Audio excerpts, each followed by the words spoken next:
Pernah lihat ikan ini? Kayaknya sering ya, mungkin di akuarium teman atau bahkan di akuarium kita sendiri. Kelihatannya sih kalem, malah berguna. Tapi tahu nggak sih, di balik tampangnya yang tenang itu, dia nyimpen sebuah rahasia gelap yang lagi menghancurkan ekosistem di seluruh dunia. Yap, ini dia, ikan sapu-sapu atau yang sering disebut pleko.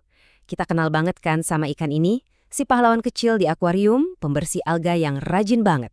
Tapi, apa yang benar-benar kita tahu soal sifat aslinya di alam liar? Ternyata, cerita di balik kaca akuarium itu, wah, beda banget. Nah ini nih pertanyaan kuncinya. Apa yang terjadi waktu ikan peliharaan yang kelihatannya jinak ini lepas ke sungai dan danau kita? Jawabannya, jujur, jauh lebih ngeri dari yang kita bayangin. Dan ini bukan cuma masalah di satu daerah aja loh. Bukan, ini udah jadi invasi skala global. Ikan yang sama yang kita beli buat bersihin alga, malah jadi salah satu spesies invasif air tawar paling sukses di planet ini. Coba deh lihat skala penyebarannya. Peta ini nunjukin betapa masifnya masalah ini. Dari Asia Tenggara sampai Teluk Meksiko, ikan sapu-sapu ini udah bikin koloni. Tiap warna di peta ini nunjukin spesies yang beda-beda. Dan seperti yang kalian lihat, ya ampun, mereka benar-benar udah nyebar kemana-mana. Dan masalahnya, invasi ini nggak melambat sama sekali, malah makin parah. Coba deh perhatiin grafik ini. Lihat deh lonjakan gilanya mulai sekitar tahun 1985. Garis itu naik terus. Ini bukan sekedar masalah, ini krisis ekologis yang lagi berjalan dan makin buruk tiap tahunnya. Jadi pertanyaannya kan, gimana ceritanya ikan akuarium biasa ini bisa jadi penjajah global yang sukses banget? Kok bisa dia pindah dari tangki kaca kecil terus malah mendominasi seluruh sungai? Ternyata, ikan ini tuh punya semacam kekuatan super biologis.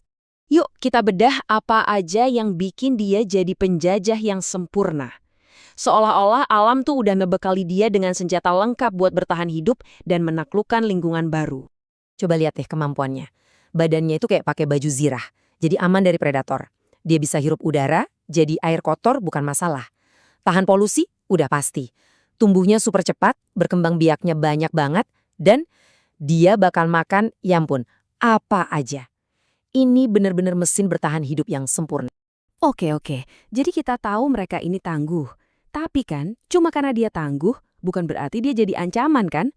Nah, pertanyaan pentingnya, apa sih kerusakan nyata yang mereka sebabkan di ekosistem yang mereka masuki?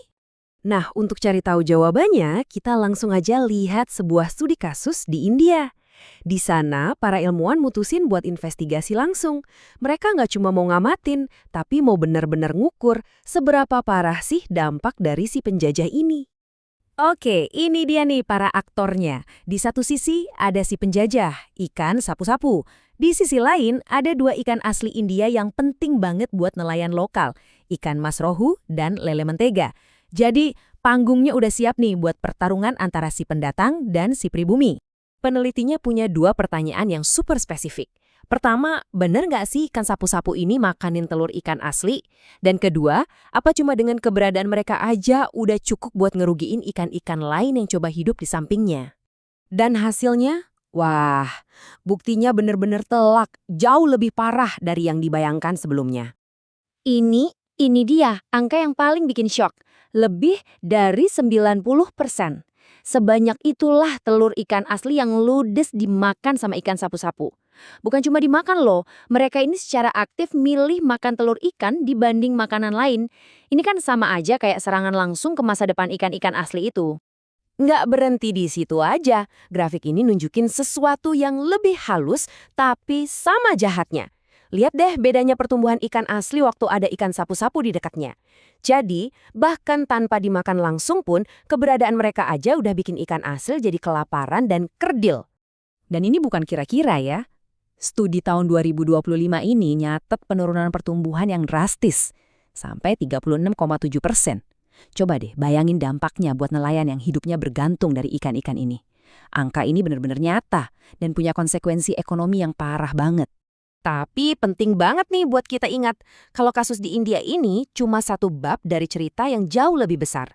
Dampak yang mereka ukur itu lagi terjadi dalam berbagai bentuk di seluruh dunia.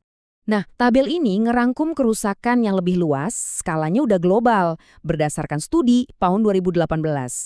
Mereka ngerobek jaring nelayan, ancurin mata pencaharian orang. Terus lubang sarang mereka itu bikin pinggiran sungai erosi. Bahkan ada kasus burung mati karena coba makan mereka. Jadi kerusakannya tuh nyerang di semua level. Oke, kita udah lihat kan seberapa besar masalahnya dan separah apa kerusakannya. Pertanyaan berikutnya yang logis adalah, kok bisa sampai kayak gini? Apa sih yang bikin invasi ini terus-terusan terjadi? Ada satu konsep ekologi penting namanya tekanan propagul. Gampangnya gini deh, coba bayangin kamu lempar satu biji tanaman ke aspal, mungkin nggak bakal tumbuh kan? Tapi kalau kamu lempar ribuan biji tiap hari, lama-lama pasti ada satu yang nemu celah kecil, terus tumbuh. Nah, itulah yang terjadi sama ikan sapu-sapu. Dan sumber biji yang nggak ada habisnya ini, ya dari perdagangan akuarium global. Dan ini dia nih, bagian yang mungkin agak sulit kita terima. Penyebab utama masalah global ini ternyata bukan tumpahan kimia dari pabrik besar. Penyebabnya itu justru jutaan tindakan kecil dari individu. Ya, orang-orang kayak kita. Yang mungkin ngelepasin ikan peliharaannya karena udah kegedean, mikirnya kan kasihan dibebasin aja. Niatnya baik tapi tanpa sadar malah bikin bencana ekologis. Nah, disinilah ceritanya jadi menarik banget. Jadi, ada riset global tahun 2018 yang bilang dampaknya itu rendah sampai sedang lah. Tapi, riset yang lebih fokus di India tahun 2025 nemuin kehancuran total. Kok bisa beda banget gini? Gimana bisa sesuatu yang dari jauh kelihatannya aman-aman aja, ternyata dari dekat ngerusak banget? Dan kita tutup dengan pemikiran ini. Jangan-jangan yang kita sebut sebagai penjajah berdampak rendah itu sebenarnya cuma penjajah yang belum kita pelajari cukup dalam aja. Studi tentang ikan sapu-sapu ini nunjukin kalau ancaman yang di atas kertas kelihatannya rendah, di lapangan bisa jadi bencana ekologis. Ini jadi pengingat buat kita.